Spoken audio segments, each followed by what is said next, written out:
As a kid, I loved the Carol Burnett show. She had these dancers called the Ernie Flatt dancers. And I would tell my mom, I want to be a dancer on the Carol Burnett show. And my mother would say to me, you know, son, they're not hiring people from Mars to do those jobs. It's just people like you and me. I thought, I am not that brave. First time I remember feeling brave, second grade, Halloween, 1970. I wanted to be a princess, of course. My mother somehow turned that into a samurai. We didn't have a lot of samurai stuff laying around the house, but she found my sister's big, puffy, satin polyester, blue-green, quilted bathrobe, you know, with a matching belt. And I added to that, I snuck my dad's prize possession, a sword that he brought back from Belgium during World War II, covered in swastikas. I didn't know, I was 6. So anyway, there I am on the bus going to school. I guess you could go to elementary school with a bathrobe and a swastika sword in those days. So there I went. So, you know, but I'll tell you, the whole outfit thing really wasn't working for me, right? The robe wouldn't stay closed, because you know that polyester fabric, it was just, robe wouldn't stay closed. I was such a little guy, I kept tripping on the Nazi sword. And the worst part was nobody knew what I was supposed to be. I'd be like, I'm a samurai. Nobody got it. So, you know, I was fine mostly until the parade started. Now, the parade was a big deal.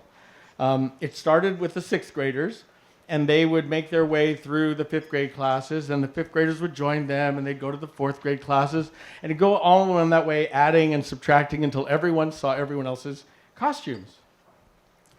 And the minute those 6th graders came into our 2nd grade room, I thought, oh, this will not do. I am not ready for this show.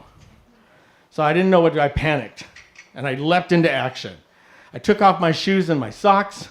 I put them on in reverse, shoes on first, white socks pulled over my shoes. I looked at the rest of the outfit. I said, okay, Nazi sword's got to go. Okay, I took my sister's robe. I made it as tight as possible. And I took my little hands and I put them in the opposite sleeves.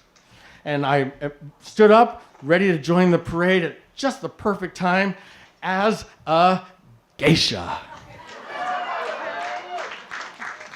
And I am geishaing my way through the classrooms.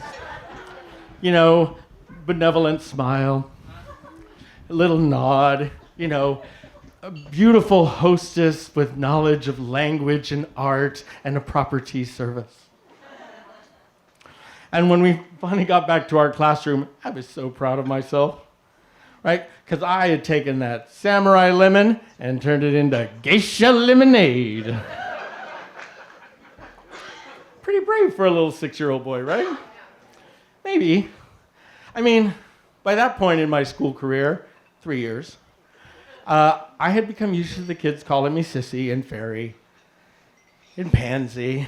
So I was used to that. During recess, I played with Danny Kevin Knight, who was my boyfriend, and we would play house, and I was the mom. And, you know, I would wear my mother's high heels when no one was around. And, you know, I mean, I didn't need to worry about dressing up like a girl, and it wasn't like I needed, you know, my dad needed a new reason to feel embarrassed of me, right? So why did I do it? I think bravery and being brave, I don't think it's what you do, I think it's why you do it. There's really nothing inherently brave about quitting your job or cutting your hair or dumping a boyfriend or jumping out of an airplane. Really, what makes those things brave are why you do it. Who are you doing it for? You? Are you saving someone? Are you saving yourself? Are you answering those little voices in your head that say, you know, you can't, you shouldn't, you mustn't, or you won't do what you need to do to survive and thrive?